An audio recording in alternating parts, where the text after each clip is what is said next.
오늘은요, 자, 새신자반 강의한 제 사과를 펼치시고요. 오늘은 성령님은 누구신가에 대해서 함께 나누도록 하겠습니다. 자, 우리 첫 번째 일과는 하나님은 누구신가에 대해서 살펴보았습니다. 여러분, 신앙생활의 시작은요, 우리가 아니라 하나님입니다. 태초에 하나님이 천지를 창조하셨다. 하나님으로부터 모든 것이 시작됩니다. 하나님의 존재와 하나님의 사역을 알아야지 나라고 하는 존재를 설명할 수가 있습니다. 그래서 첫 번째는 하나님은 누구신가를 살펴보았고요. 두 번째는 나는 누구인가, 인간은 누구인가를 살펴보았습니다.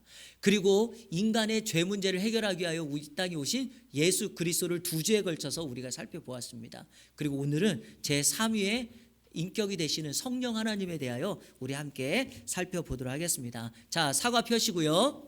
성령님은 누구신가? 자, 우리 서론 글을 다 같이 읽겠습니다. 시작.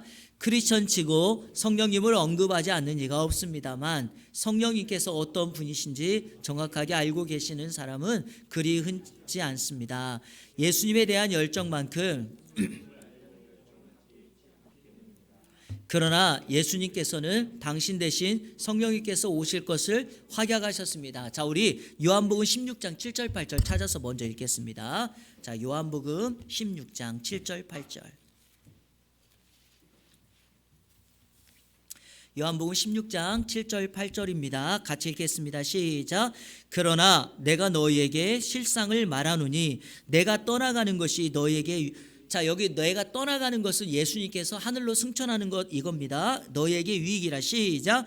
내가 떠나가지 아니하면 보혜사가 너희에게로 오시지 아니할 것이요 가면 내가 그를 너희에게로 보내리니 그가 와서 세상을 책망하시리라. 그러니까 예수님께서 하늘로 승천하시고 가셔야 이 땅에 보혜사 성령을 보내시겠다 말씀하셨습니다. 자, 계속해서 읽어볼게요. 따라서 우리는 지금 성령님의 시대에 살고, 자, 여러분, 신약 시대 이후에 우리는 성령 시대, 그러니까 신약 시대를 살고 있는데 신약 시대를 일컫는 말이 바로 성령 시대입니다. 왜냐하면 사도행전 2장에 오순절날 임했던 성령의 충만함으로 교회가 시작되었거든요. 그래서 교회 시대를 다른 말로 성령 시대라고 이야기를 하고 교회는 성령으로부터 출마하였기 때문에 오늘 이 시대를 우리가 성령의 시대라고 말을 합니다. 자, 성령님의 시대에 살고 있는 우리에게 성령님에 대한 정확하고도 깊은 이해가 결여되어 있다면 우리의 신앙은 바르게 설 수도 성숙해질 수도 없을 것입니다. 자, 우리 1번 문제 풀기 전에 제가 한 가지 좀 약간 높아심에서 드리고 싶은 말씀이 있는데요. 성령님의 사역을 말할 때마다 종종 우리가 극단의 신앙인들을 말할 때가 있어요. 우리가 소위 말해서 성령 사역이라고 하는 것을 말을 하는데 그 성령 사역을 마치 극단의 신앙생활로 너무나 은사에 치우친다거나 너무 신유나 병고침이나 이런 눈에 보이는 현상이 너무 치우쳐지는 것을 성령 사역으로 취급하시는 분들이 있어요. 이것도 성령 사역이 맞지만 이것만을 성령 사역이라고 말하지 않는다는 거예요.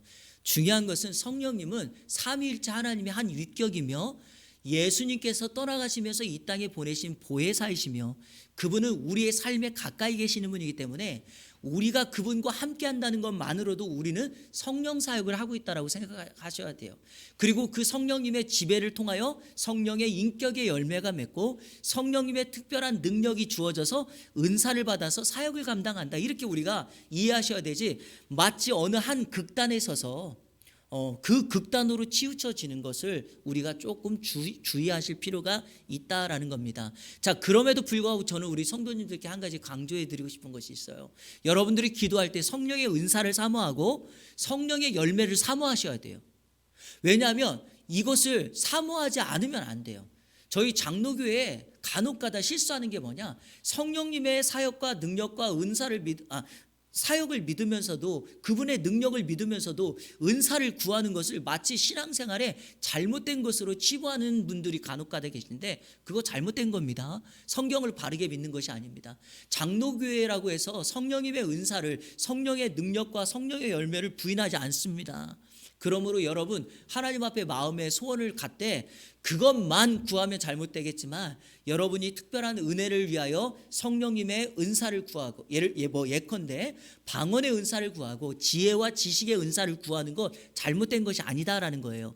하지만 그것만 너무 구하고 거기에만 치우쳐지면 안 된다는 걸 꼭 기억하시기를 바라고, 오늘 그런 면에서 우리는 말씀을 통해서 성령님은 누구시고 그분의 사역이 어떠한 사역들인가를 함께 나누도록 하겠습니다. 아시겠죠? 자, 1번 삼위일체 하나님으로서 성령. 그렇습니다, 여러분. 우리가 성령님을 이해할 때 먼저 우리가 이해해야 될 것은 성령은 삼위일체 중에 한 위격이다라고 하는 것을 기억하십시오. 자, 우리 삼위일체 하나님의 성경적 근거를 찾아보겠습니다. 자, 먼저 창세기 1장 1절 다 같이 읽겠습니다. 이거 한번 찾아볼게요. 자, 창세기 1장 1절.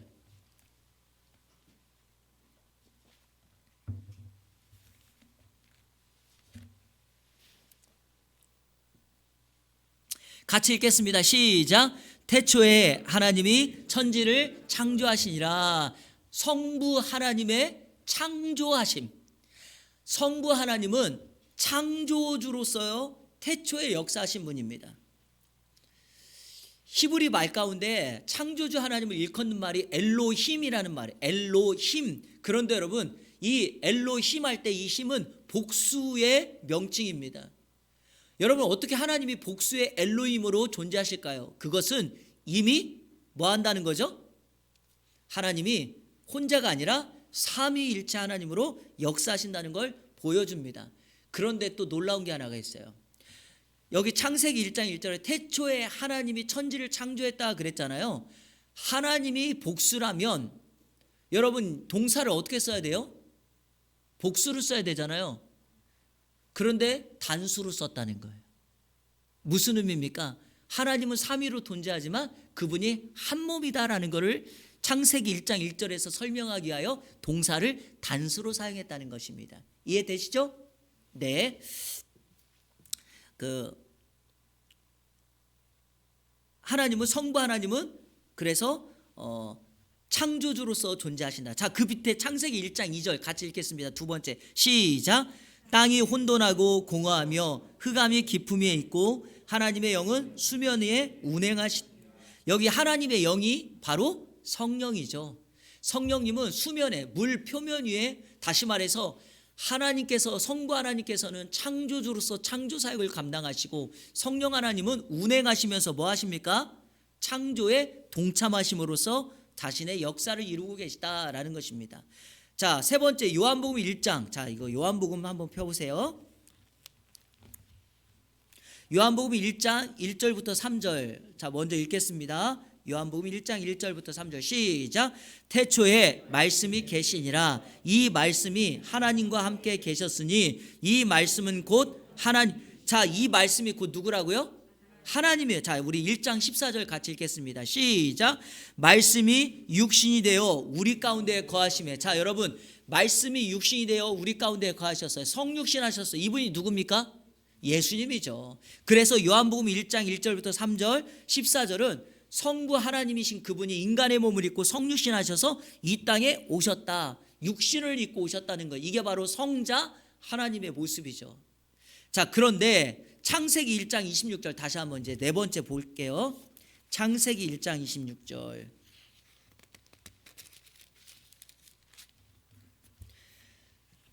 제가 다시 한번 말씀드리지만 여러분에게 이 공부를 선택한 이유는요. 이 이재철 목사님의 새신자반 이 내용이요. 우리 신앙생활의 출발점과 신앙의 성숙을 위하여 너무 중요한 말씀이 많이 담겨져 있어요.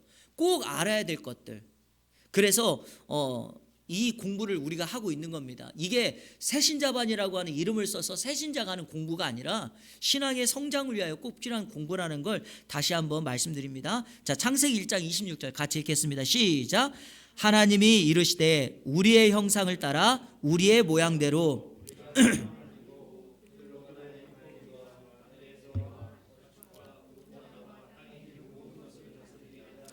성경책 우리라는 말에 동그라미 치세요. 우리의 형상을 따라 우리가 사람을 만들고. 여러분 우리라고 하는 말은 단수입니까? 복수입니까? 복수이죠. 그러니까 자, 하나님의 천지 창조에 성부 하나님과 성령 하나님과 성자 예수님께서 함께 창조 사역에 동참하셨고, 하나님은 한 분이지만 성부, 성자, 성령의 세 위격으로 존재하신다. 바로 그것이 삼위일체의 모습입니다. 삼위일체를 온전하게 설명하기는 참 쉽지가 않습니다. 그럼에도 불구하고 하나님의 존재 자체가 삼위일체로 존재하시기 때문에 우리는 이 말씀을 꼭 기억하셔야 되고, 첫 번째 우리가 기억해야 될 것, 성령님은 삼위일체 하나님 중에 성령 하나님으로, 성령의 위격으로 존재하신다라는 걸 기억하십시오. 자, 제가요 2번으로 넘어가기 전에 먼저 여러분에게 한 가지 설명드리고 싶은 것이 있어요. 이 삼위일체 하나님은 각기 역할에 다른 역할을 하는 부분이 많습니다.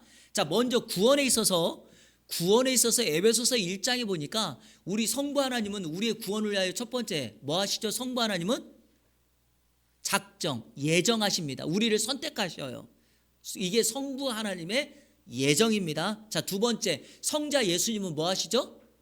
우리를 위하여, 죄 사함을 위하여 뭐 하셨죠? 피 흘리셨어요. 이거를 에베소서 1장 7절에 뭐라 그러냐면 속량하셨다 그래요. 속량. 자신의 피값을 주고 생명값을 주고 우리를 샀다, 값을 지불했다 이 말이에요. 자, 세 번째 성령 하나님은 뭐 하시죠? 우리 구원을 위하여 성경에 보니까 두 가지를 하신다 그래서 첫 번째 보증하신다, 두 번째 인치셨다. 이 두 가지는 엄밀하게 말하면 같은 말이에요. 여러분 도장 있죠? 도장에 여러분의 김형석 이름 쓰고 끝에 뭐라고 돼 있죠? 인, 그게 바로 인치심이에요. 한마디로 말해서 우리의 구원은 사라지지 않는다. 우리의 구원은 확실하다 보증하기 위하여 성령님의 인치심, 도장 찍어주심이 있다는 거예요. 그래서 삼위일체 하나님은 우리의 구원을 위하여, 성부 하나님은 창세전에 우리를 예정하셨고, 성자 예수님은 십자가에 달려 죽으셨고, 성령 하나님은 우리의 구원을 확증하시고 보증해 주셨다. 이해되시죠? 삼위일체 하나님의 역사입니다. 한 가지만 더 말씀드려요. 삼위일체 하나님은 기도에 있어서도 각자의 역할을 감당하십니다. 성부 하나님은 우리의 기도를 뭐 하시는 분이죠? 들으시는 분이에요. 응답하시는 분이에요. 자, 그러면 성자 예수님은요? 중보하시는 분이에요. 우리 성도님들 기도하실 때 맨 마지막에 뭐라고 기도하고 끝내세요? 예수님의 이름으로 기도합니다. 왜 그러죠? 우리의 기도의 중보자가 예수님이기 때문에 그래요. 간혹가다 제가 미국에서 공부할 때 학생들 기도시키거든요. 근데 가장 황당할 때가 뭐냐, 우리 한국 사람은 꼭 기도 바칠 때 예수님의 이름으로 기도합니다 하고 바쳐요.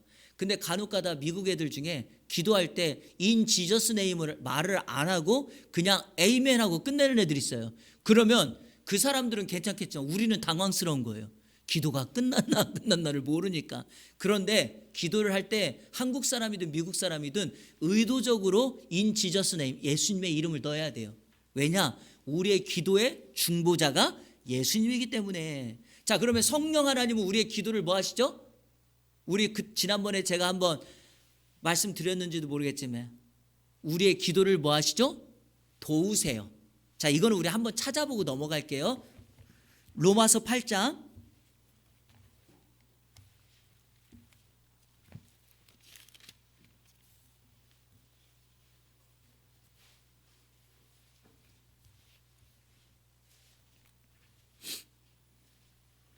8장 26절 27절 두 절 읽어보겠습니다. 로마서 8장 26절 27절 시작.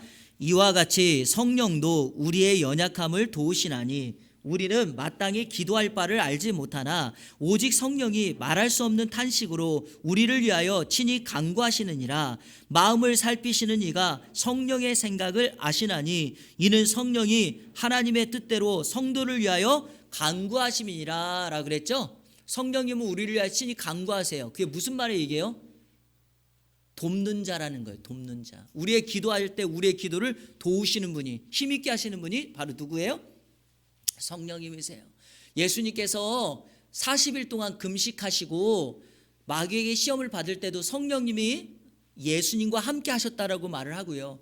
겟세마네 동산에서 땀이 핏방울이 될 정도로 열심히 기도하셨던 우리 주님께서 그 기도를 감당할 수 있었던 것은 하나님의 영이 예수님을 도우셨기 때문이죠. 저와 여러분도 마찬가지입니다. 기도할 때 성령님이 나를 지배하면 기도를 도우시고 기도를 힘있게 감당하는 거예요. 그래서 가끔가다 우리 그럴 때 있으시잖아요. 나는 기도를 10분 한 것 같은데 눈 떠보니까 30분이 될 때도 있고 1시간이 될 때도 있잖아요. 그런 경우는 바로 성령님이 우리의 기도에 함께 하셔서 우리를 도우셨기 때문이다라는 것입니다. 바로 삼위일체 하나님의 기도의 역할도 이렇게 달라요. 하나님은 성부, 성자, 성령으로 존재한다. 자, 우리 넘겨볼까요? 자, 두 번째, 삼위일체 하나님의 특성이 뭐냐? 이거는 우리 교재 이 책에도 정확하게 기록되어 있지만 이 특성을 좀 기억해야 돼요. 근데 어떤 사람은 이거를 설명하며 이거 말장난 아니냐라는 말이 있지만 그렇지 않습니다. 이렇게밖에 설명을 할 수가 없기 때문에 그래요. 자, 첫 번째, 하나님께서는 한 분이지만 또한 세 분이다. 이게 첫 번째 특징이에요. 자, 하나님은 한 분이지만 또한 세 분이다. 이게 바로 삼위일체죠. 자, 그리고 두 번째는 먼저 적으세요. 하나님께서 세 분이지만 그러나 한 분이다.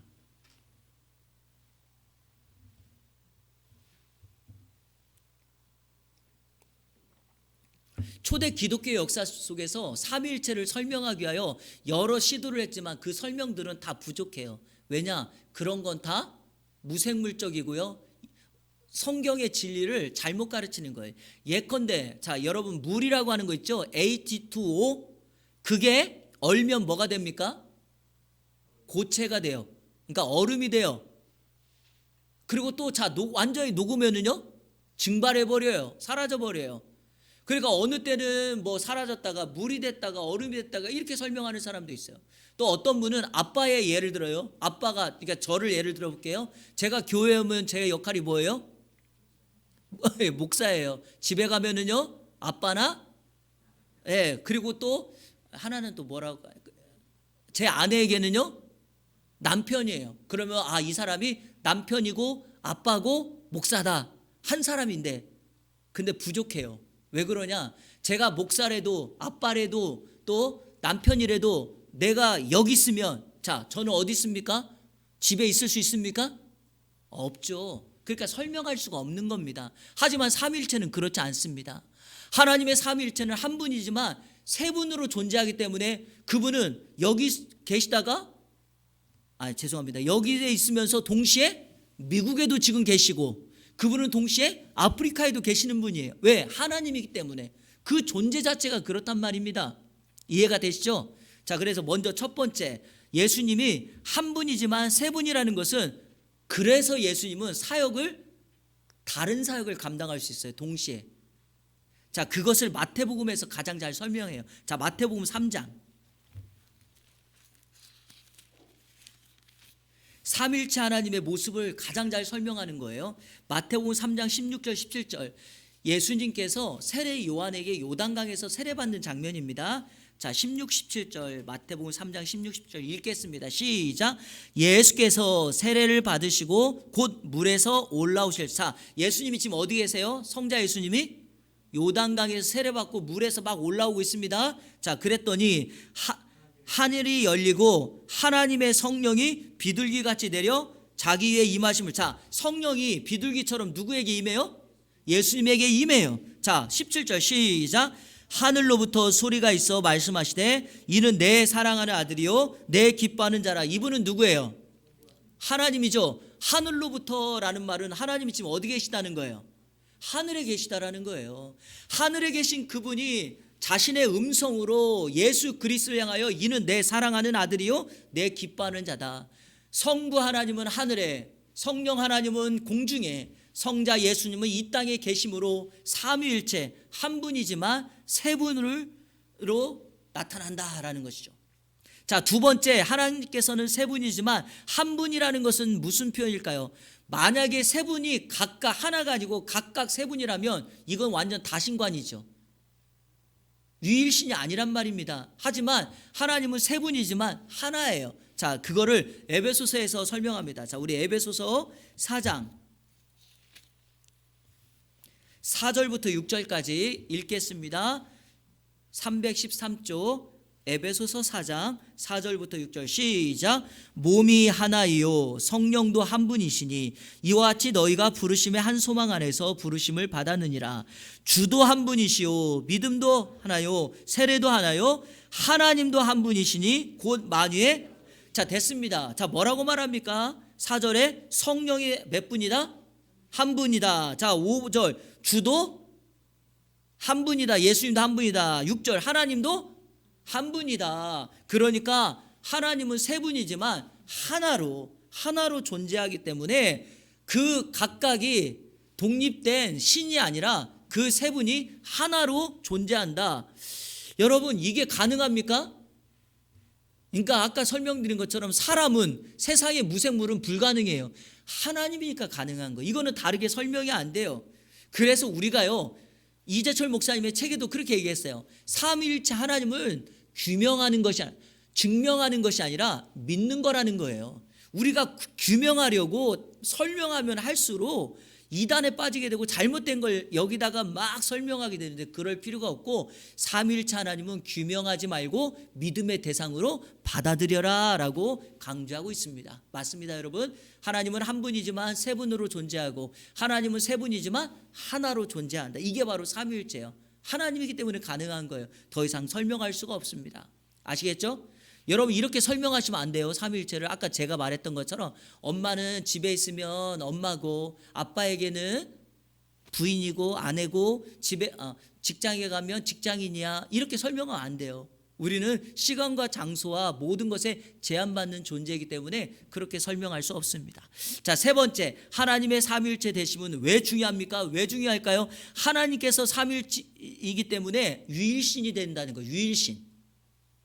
우리 교재에는요, 다신관, 일신관, 범신관, 다시 말해서 신은 여러 개 중에 여러 신이 있지만, 그리고 또 범신관, 이런 자연세계, 나무, 이것도 신이 될 수 있다라고 말을 하는 거예요. 여러분, 그렇지 않습니다. 하나님은 유일신관이에요. 삼위일체가 그걸 말해요. 자, 두 번째, 우리 인간에게 있어서 하나님이 삼위일체이기 때문에 그래요. 인간에게 있어서 삼위일체라는 말이 무슨 말이에요?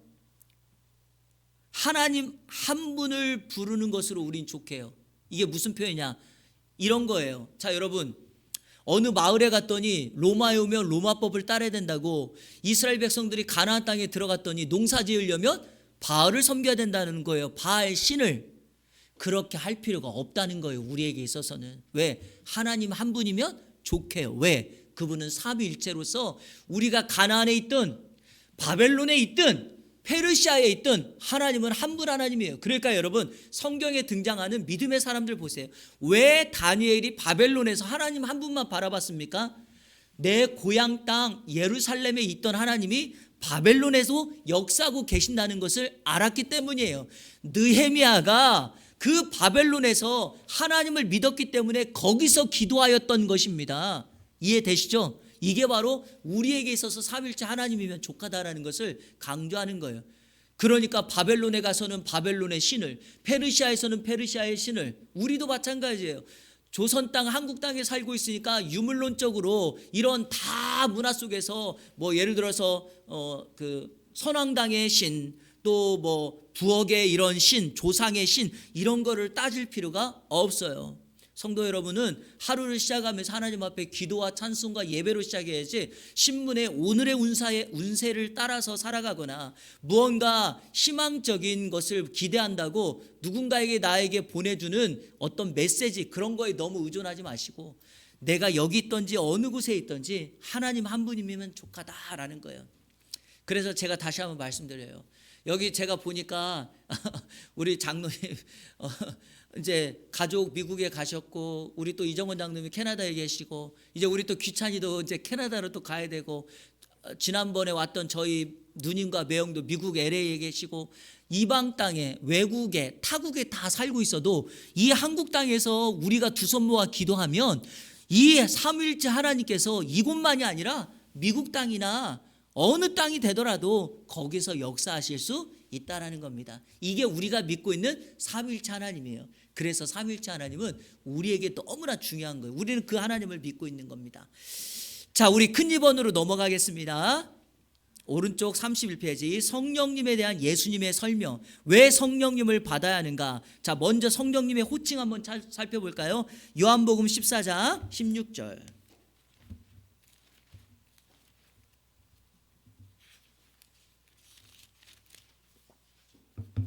자, 16절 같이 읽겠습니다. 자, 시작. 내가 아버지께 구하겠으니 그가 또 다른 보혜사를 너에게 주사 영원토록 너희와 함께 있게 자, 성령님에 대한 호칭이 뭐예요? 보혜사죠. 근데 여러분, 이 보혜사라는 말을 먼저 해결할게요. 보혜사라는 말은 한문 그대로, 그리고 영어 성경에 보니까 영어 단어 헬퍼, 돕는 자라는 말이에요. 보혜사는. 근데 헬라어는 파라클레토스예요. 파라라고 하는 말은 옆에, 곁에 이런 뜻이고요. 클레오라는 말은 부르다라는 거예요. 그러니까 우리 옆에서 우리를 가까이 부르시는 분이에요. 그래서 성령님은 늘 우리 곁에서 우리를 떠나지 않는 겁니다. 맞지요? 그런데 요한복음 14장 16절 한번 보세요. 보혜사는 보혜사인데 뭐 어떤 보혜사예요? 또 다른 보혜사라 그랬죠? 자, 여러분 보세요. 또 다른 보혜사라는 말은 기존에 누가 있었다는 거예요? 보혜사가 있었다는 거죠. 그럼 여러분 원래 있었던 보혜사가 누구예요? 예수님이죠. 그러니까 예수님도 우리의 보혜사로 돕는 자였지만 예수님이 하늘로 승천하셔서 하나님 보좌 우편에 좌정하에 딱 계시고 그분은 거기에 계시니까 이 땅에 자신과 똑같이 우리를 도울 보혜사를 보낸 거예요. 그분이 누구다? 성령님이다라는 거예요. 그게 바로 첫 번째 명칭이고, 두 번째 요한복음 14장 17절 그 밑에 절 한번 보세요. 자, 17절 시작. 그 진리의 영이라 세상은 능히 그를 받지 못하나니 이는 그를 보지도 못하고 알지도 못함이라. 그러나 너희는 그를 아나니 그는 너희와 함께 가시며 또한 너희 속에. 성령님의 명칭 두 번째는 뭡니까? 진리의 영이다라는 말이죠. 그런데 세상은 이 진리의 영을 몰라요. 왜 그러냐? 진리의 영은 우리가 진리의 말씀이시고 진리의 근거이신 예수 그리스도를 믿을 때, 받아들일 때 우리 안에 성령님이 거하신다는 거죠. 자, 요한복음 14장 6절 앞절 한번 보세요.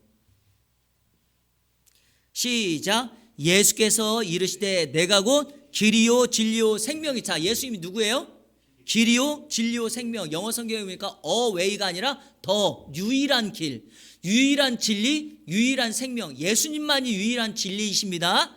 그러니까 그 진리의 영이신 예수님, 진리의 근거이신 예수님을 믿을 때 그 진리의 영이 우리 안에 거하셔서 성경도 알게 해주시고 진리를 깨닫기도 하시고 하는 거죠. 그래서 성령님의 두 번째 호칭은 바로 진리의 영입니다. 자, 우리 두 가지 살펴보았습니다. 성령님은 누구의 호칭이? 첫 번째 보혜사, 돕는 자. 두 번째는요 진리의 영. 자, 두 번째 성령님의 그럼 그 역할을 한번 보겠습니다. 성령님은 어떤 역할을 하시는가? 같은 성경 요한복음 14장 26절 같이 읽겠습니다. 시작. 보혜사 곧 아버지께서 내 이름으로 보내실 성령 그가 너희에게 모든 것을 가르치고 내가 너희에게 말한 모든 것을, 다시 말해서 하나님의 말씀을 가르치시고 생각나게 하시는 분이에요. 여러분이 말씀이 잘 들려지지 않는다, 생각나지 않는다, 이 말은 무슨 말이냐? 말씀을 까먹었다 이런 의미도 되겠지만 그거보다는요 성령님의 지배를 받고 있지 않다라는 겁니다. 성령님이 역사하시면 하나님의 말씀을 가르침을 받고 말씀이 생각나요. 그래서 여러분 그 밑에다가 한번 이렇게 적어 보실래요? 조명하심, 조명하심. 조명하심이, 조명이 뭐예요? 이거죠? 자, 여기 보세요, 여러분. 등 있잖아요, 등 이거. 이게 다 지금 조명이죠? 어두운 것을 밝히 보여주는 거죠? 말씀을 깨닫게 밝히 보여주는 게 바로 누구예요? 성령님이죠. 그래서 우리는 성령의 조명하심을 경험해야 되는데 그 일을 보혜사 성령께서 하신다라는 겁니다. 자, 두 번째 2번 요한복음 16장 7절 8절 이거 아까 우리 시작할 때 서론에서 읽었던 건데, 자 8절을 제가 한번 읽어볼게요. 보혜사 성령 그가 와서 죄에 대하여 의에 대하여 심판에 대하여 세상을 뭐한다? 책망한다. 성령님의 두 번째 역할은 바로 책망하는 거예요. 세상을 책망하고 또 우리를 책망하세요. 여러분 우리가 성령님이 우리 안에 거하시는데 우리가 말씀대로 살지 못하고 성령님을 탄식하게 하면 성령이 우리 안에서 우리를 뭐 할까요? 책망하십니다. 자, 요한복음 16장 13절 그 다음 성경 구절 시작. 세 번째입니다. 시작. 그러나 진리의 성령이 오시면 그가 너희를 모든 진리 가운데로 인도하시리니 그가 스스로 말하지 않고 오직 들은 것을 말하며 장래일을 너희에게 알리시리라. 진리 가운데로 우리를 인도하시는 분이에요. 진리 안으로 인도하시는 거예요. 그래서 우리가요 세상에서 죄를 범하지 아니하고 하나님이 원하는 길로 가기를 원한다면 반드시 성령, 진리의 영이신 성령의 지배를 받는 것이 중요해요. 이것만큼 중요한 거 없어요. 넘겨볼까요? 3번 성령 하나님께서 함께 하실 때 나타난 구체적인 역사. 이거는 여러분 성령님의 역사를 통하여 우리 삶에 나타나는 거고 성령님이 실질적으로 하시는 일이에요. 이거를 복잡하게 설명할 필요가 없습니다. 그래서 우리 성경 읽고 제가 간략하게 설명을 드릴게요. 아시겠죠? 자, 첫 번째 사사기 15장 14절. 우리는 이거를 빨리빨리 성경을 찾아서 읽고 점검하고 넘어가도록 하겠습니다. 사사기 15장 14절 같이 읽겠습니다. 시작.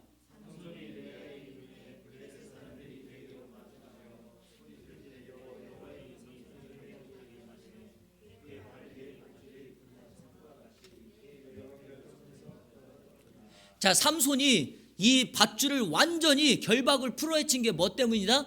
여호와의 영이 임했다. 그러면 여러분 성령님이 함께 하실 때 삼손에게 뭐가 나타났어요? 능력이 나타났다는 거예요. 능력. 그래서 성령은 능력이에요. 자, 이거는 우리 한번 그냥 성경 암송하면서 읽어볼게요. 사도행전 1장 8절 시작.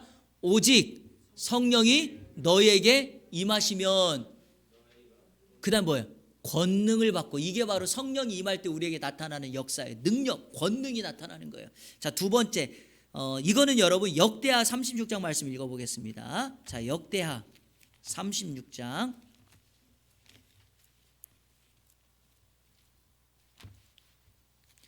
22절 23절 자, 읽겠습니다. 시작. 바사의 고레스 왕 원년에 여호와께서 예레미야의 입으로 하신 말씀을 이루시려고 여호와께서 바사의 고레 자, 여러분 여호와께서 바사의 고레스 왕의 마음을 감동시켰다 그랬죠? 자, 여기요 바사가 어떤 나라인 줄 아세요? 바사? 페르시아의 성경의 명칭이에요. 영어로는 페르시아 그러지만 그냥 우리 성경은 바사 이렇게 표현한 겁니다. 이 바사가 페르시아예요. 바벨론은 우리가 사회에서는 어떻게 부르죠? 우리가 사회 시간에 배울 때는 바벨론은 바빌로니아 이렇게 부르죠. 자, 아수르 성경에 있는 아수르는 우리가 어떻게 부르죠? 아시리아 이렇게 불러요. 그러니까 명칭이 이렇게 그냥 성경이 나온 거랑 다른 거지 영어나 이런 기본 명칭은 같아요. 근데 하나님께서 성령을 바사의 고레스에게 딱 집어넣으니까 고레스가 어떻게 됐다고요? 감동을 받았다는 거예요. 여러분 성령님은 사람을 감동시킵니다. 이 감동은 성경에 많이 나타나요. 우리가 잘 아시는 것처럼 성경을 기록할 때 디모데후서 3장 16절 모든 성경은 하나님의 감동으로 된 것으로 이렇게 되어 있잖아요. 성령님이 누군가에게 임하면 감동의 역사가 일어난다. 자, 세 번째 3번 마태복음 10장 19절 20절 자, 마태복음 10장 19절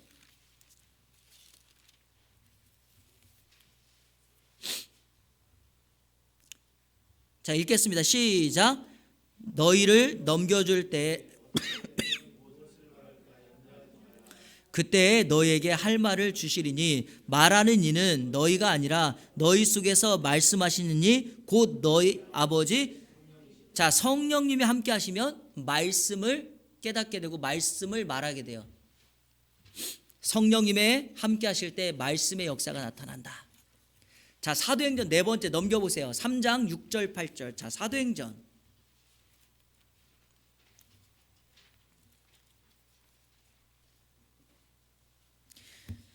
자, 여러분 이거는 굳이 설명할 게 없고 성령님이 나타나면 우리에게 나타나는 그 결과의 모습이니까 자, 3장 6절에서 8절 시작.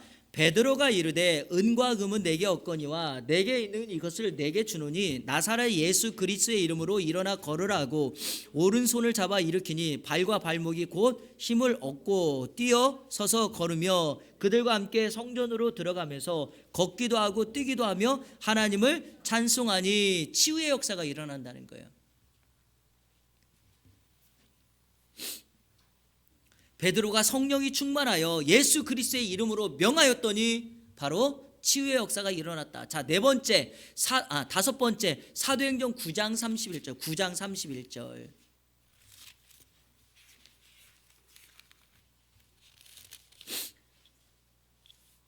같이 읽겠습니다. 시작. 그리하여 온 유대와 갈릴리와 사마리아 교회가 평안하여 든든히 서가고 주를 경외함과 성령의 위로로 진행하여 수가 더 많아지더라. 성령의 뭐예요? 위로. 성령님이 함께 하시면 위로가 임해요. 위로받아요.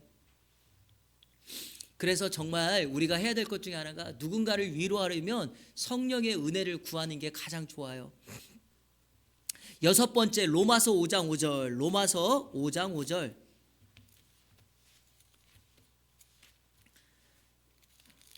자, 이번 교재는 성경을 많이 찾는 거라 좀 왔다 갔다 하기가 힘드실 텐데 그래도 찾아서 확인하고 넘어가겠습니다. 로마서 5장 5절 시작. 소망이 우리를 부끄럽게 하지 아니함은 우리에게 주신 성령으로 말미암아 하나님의 사랑이 우리 마음에 부은 바 하나님의 사랑이 우리에게 마음에 부음받았다. 뭐 때문에요? 성령으로 말미암아. 성령님은 사랑하시는 분이에요. 사랑. 우리에게 사랑을 베풀어 주세요. 그리고요, 우리가 성령의 지배를 받고 있으면 하나님의 사랑이 크게 느껴져요. 자, 일곱 번째 로마서 15장 13절. 자, 로마서 15장 13절. 자, 시작. 소망의 하나님이 모든 기쁨과 평강을 믿음 안에서 너희에게 충만하게 하사 성령의 능력으로 소망이 넘치게 하시기를 원한다. 성령의 능력으로 뭐가 넘쳐요? 소망. 사람들이 소망 가지려면 어떻게 해야 돼요? 성령의 능력이 임하면 돼요. 여러분, 성령이 임하면 좌절하고 낙심되어 있는 사람에게 새 힘이 생겨요. 소망을 갖게 돼요. 그래서 여러분, 사람을 일으켜 세우는 건 무엇입니까? 성령의 임함이에요. 오순절 마가다락방에 있었던 사람들이 기도함으로 성령의 충만함을 경험했더니 그들이 다락방에 숨어있던 그들이 전면에 나와서 뭐가 되는 거죠? 전도자가 된 거죠. 성령의 능력을 받아 예수 그리스도를 증언하는 사람들이 되었다는 거죠. 그게 바로 소망이 생긴 겁니다. 자, 여덟 번째 로마서 15장 16절. 15장 16절 읽겠습니다. 15장 16절 시작. 이 은혜는 곧 나로 이방인을 위하여 그리스도 예수의 일꾼이 되어 하나님의 복음의 제사장 직분을 하게 하사 이방인을 제물로 드리는 것이 성령 안에서 거룩하게 되어 받으실 만하게 하려. 자, 성령 안에서 뭐 하게 돼요? 거룩하게 돼요. 여러분, 성령의 지배를 받고 있는 사람은 거룩함의 열매, 거룩하게 돼요.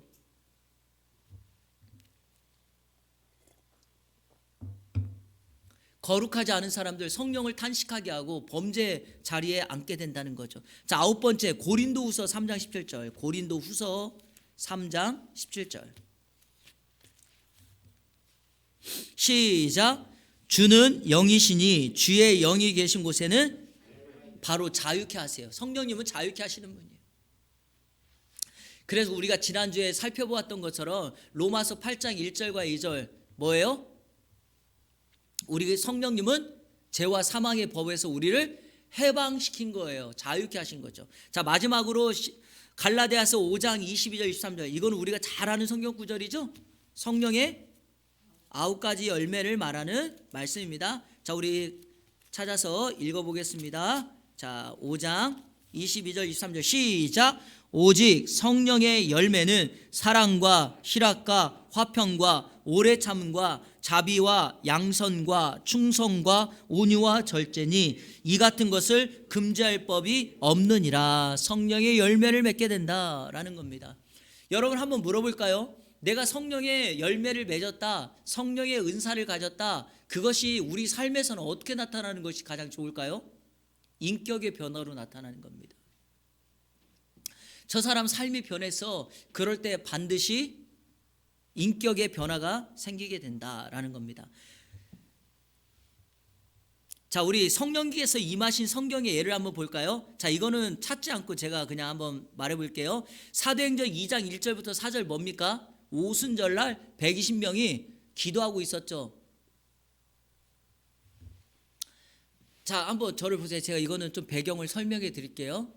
예수님께서 6월절 어린 양으로 십자가에 달려 죽으셨죠? 그리고 여러분 6월절부터 오순절까지 며칠입니까? 50일이에요. 그런데 예수님께서 사도행전에 보니까 이 땅에서 부활하셔서 며칠을 계셨습니까? 40일을 계셨어요. 그러니까 40일 있다가 하늘로 승천하셨으니 오순절까지는 며칠 남았죠? 열흘 남은 거죠. 그러니까 이 사람들이 마가 다락방에서 열심히 120명이 뭐하고 있었습니까? 기도하고 있었는데 며칠 동안? 10일 동안 기도하고 10일이 딱 끝나는 날 오순절 날이 되매 그때 성령이 불같이 바람같이 그들 가운데 임하였다라는 겁니다. 여기 성령이 임하신 성령의 한 곳에서 뭐하고 있을 때? 기도하고 있을 때 임하였다라는 겁니다. 자, 두 번째 사도행전 2장 이건 한번 살펴보죠.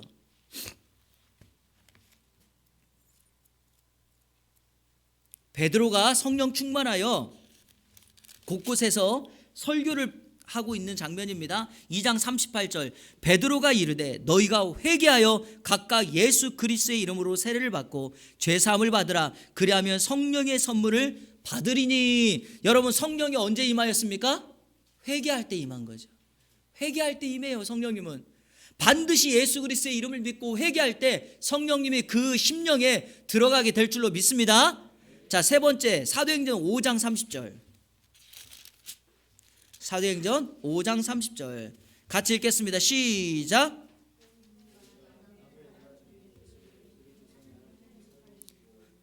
이스라엘에게 회개함과 죄사함을 주시려고 그를 오른손으로 높이사 임금과 구주로 삼으셨느니라.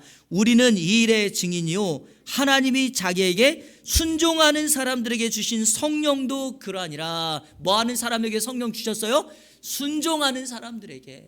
여러분 말씀에 순종하십시오.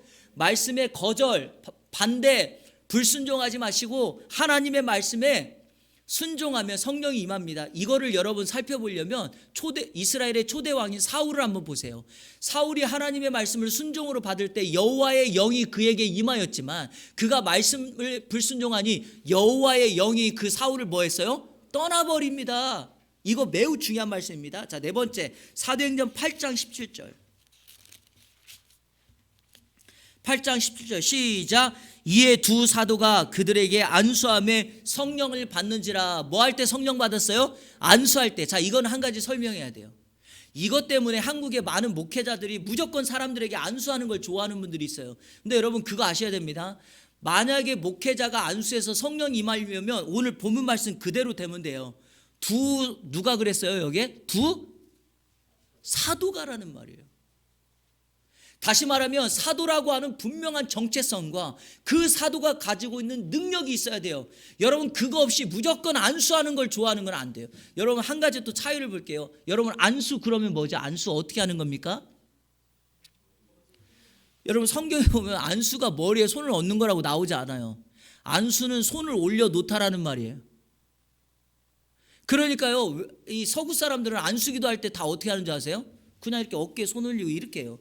근데 한국만 무조건 머리 위에 이렇게 손을 얹어요. 어떤 목사님이 성도에게 안수기도 하는데 어깨에 손을 이렇게 올려놓고 기도했더니 이 성도가 가만히 있다가 목사님 손을 잡고서 자기 머리에다가 옮겨놨다는 거예요. 왜냐? 머리가 아니면 안수가 아닌 거예요. 왜 그럴까요? 위에 맨 꼭대기가 머리잖아요. 위에서부터 이렇게 내려와야 된다는 거예요. 능력이. 이런 생각을 가지고 있으니까 그런 거예요. 제가 부격자 생활을 오래 했잖아요. 그러니까 꼭 또 이런 것도 있어요. 담임 목사님이 안수하면 더 능력이 있고 부목사님이 안수하면 능력이 없고. 제가 말했잖아요. 두 사도가 되면 돼요. 사도가 되면 돼요. 이 말씀이라는 건 무엇인가? 목사라고 하는 직분에 성령의 능력이 있는 게 아니에요. 이 말은 성령의 충만함을 받은 사람들이 두 사도였기 때문에 그들이 안수할 때 성령이 그 공동체에 임했다는 겁니다. 그리고 두 번째 이거를 설명하려고 하는 거예요. 두 번째가 뭐냐? 여러분 여기 그 사도행전 8장은 어떤 장면입니까? 빌립 집사님이 여기 그 사마리아에 복음을 전했던 거잖아요. 이방에 복음을 전할 때 하나님이 반드시 그 공동체에 필요하다면 보세요. 사도가 됐건 스데반 집사님이 됐건 빌립 집사님이 됐건 그들에게 성령이 임하여 안수하는 곳에 성령이 임한다는 거예요. 그러니까 반드시 하나님의 그 복음이 확장되는 곳에 반드시 임하는 거예요. 그래서 여러분 기도원 같은 데 가서 무조건 누구에게 머리 드밀면 안 돼요. 절대 안 돼요. 아시겠죠 여러분? 아멘 하세요. 그러시면 안 됩니다. 네, 기도원 가셔서 기도하고 말씀 듣고 하는 거 좋지만 어떤 능력 있는 사람이라고 해서 자꾸 그 어떤 한 사람을 의지하는 거는 안 좋아요. 저는 제가 여러분을 위해서 새벽마다 기도하고 제가 충분히 정말 열심으로 중보할 테니까 다른 곳에 어떤 능력을 구하는 이런 걸 하시면 안 돼요. 자, 마지막 다섯 번째 사도행전 10장 44절. 자, 사도행전 10장 44절. 이 다섯 번째가 또 좀 중요해요. 자, 같이 읽겠습니다. 시작. 베드로가 이 말을 할 때 성령이 말씀을 듣는 모든 사람들에게 보십시오, 여러분. 뭐 할 때? 말씀 들을 때. 그러니까요. 중요한 것은 여기 핵심이 뭡니까? 기도할 때, 순종할 때, 회개할 때, 말씀 들을 때, 그리고 안수할 때 여러분 성령이 임했다는 거예요. 자, 한 가지 여기 나오는 공통점, 이 사건들의 공통점을 한번 말해 보겠습니다. 여기에 나온 사람들이 성령을 받으려고 기도한 사람 한 명도 없어요. 이들은 하나님의 말씀에 따라서 기도하고 있었고요, 말씀을 듣고 있었고요, 말씀에 순종하였고요, 말씀 따라 간 거예요. 그런데 그 공동체에 뭐가 임했다? 성령이 임했다는 거예요. 여러분 우리도 마찬가지예요. 내가 말씀 듣고 아멘으로 화답할 때 그때 성령이 임해요. 목적 자체가 성령을 받으려고 하는 과정이 아니었다는 거예요. 자, 또 하나의 공통점이 있어요. 예수님을 더 잘 섬기려고 하는 사람들에게 성령이 임했다는 거예요. 이 사람들이 120명이 왜 오순절까지 마가 다락방에서 기도하고 있었나요? 예수님이 승천하면서 이렇게 말했거든요. 너희는 이곳을 떠나지 말고 내가 너에게 약속한 것을 기다리고 있어라. 그 약속한 게 뭡니까? 성령이죠. 이들은 성령인지 몰랐어요. 약속한 것을 기다리라고 해서 예루살렘을 떠나지 않고 주님의 말씀을 더 잘 지키려고, 주님을 더 섬기려고 그 비좁은 다락방에 120명이 모여서 한 마음으로 기도하고 있을 때 오순절이 딱 되는 약속의 때 성령이 임한 것입니다. 예수 복음을 전하는 사람들이 그 베드로의 설교를 듣고 통해 마음의 죄가 깨달아져서 예수 그리스도의 이름으로 세례를 받고 자신의 죄악을 하나님 앞에 내려놓았더니 성령이 임했다. 여러분 예수님을 더 잘 섬기려고 하는 사람들에게 성령이 임하게 되는 줄로 믿습니다. 자, 그러면 5번, 당신은 성령님을 받았습니까? 여러분 성령 받았습니까? 확인해 볼게요. 고린도전서 12장. 이거는 확인이 되셔야 돼요.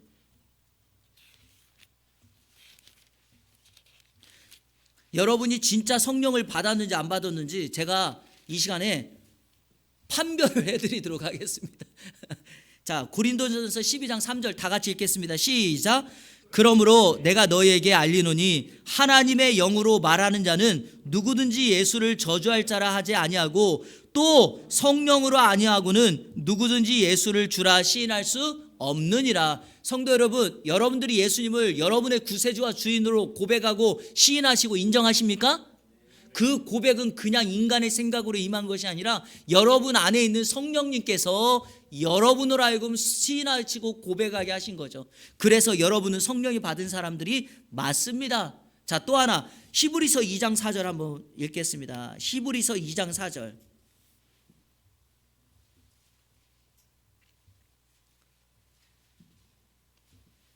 히브리서 2장 4절 시작. 하나님도 표적들과 기사들과 여러 가지 능력과 및 자기의 뜻을 따라 성령이 나누어 주신 것으로서 그들과 함께 증언하셨느니라. 이게 뭐예요? 큰 구원의 역사는 성령님이 나누어 주신 것으로 임하였다는 겁니다. 저와 여러분이 예수를 시인하고 구원받은 사람이라면 그것은 성령님이 우리에게 나누어 주신 선물인 줄로 믿습니다. 그래서 이 똑같은 예를 에베소서 2장 8절과 9절에 뭐라고 말했습니까? 너희가 그 은혜를 인하여 믿음으로 말미암아 구원을 얻었나니 이것이 너희에게서 난 것이 아니요 하나님의 선물이라. 행위로 난 것이 아니니 이는 누구든지 자랑하지 못하게 하려 하심이라.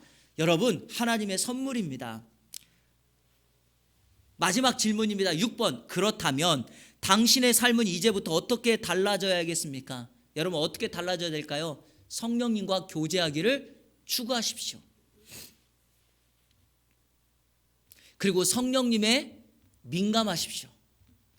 성령님이 거룩하게 하시고 순종하게 하시고 위로하게 하시는 그곳에 서십시오.